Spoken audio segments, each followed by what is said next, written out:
Hello everyone. Customer churn prediction using long short term memory networks.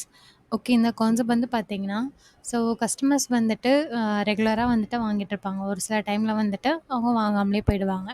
So bad comments மூலியமா வந்துட்டு நம்ம வந்துட்டு ப்ரீவியஸாவே வந்துட்டு நம்ம அனலைஸ் பண்ணிக்கிட்டு, எக்ஸாம்பிள் அவங்க போடுற ரிவ்யூஸ வச்சு நம்ம இத வந்துட்டு ஐடென்டிஃபை பண்ண போறோம்.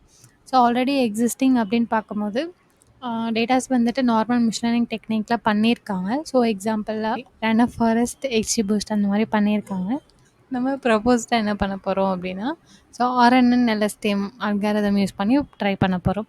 ஸோ இது வந்து டேட்டா செட் வந்து பார்த்தீங்கன்னா, Google வெப்சைட் அவைலபிளா இருக்கு. ஸோ இது வந்து கஸ்டமர்ஸ் வந்துட்டு அவங்க போடுற ரிவ்யூஸ், கஸ்டமர்ஸ் வந்து ரெகுலரா இருப்பாங்களா, மாட்டாங்களா அப்படின்றத ஐடென்டிஃபை பண்றது.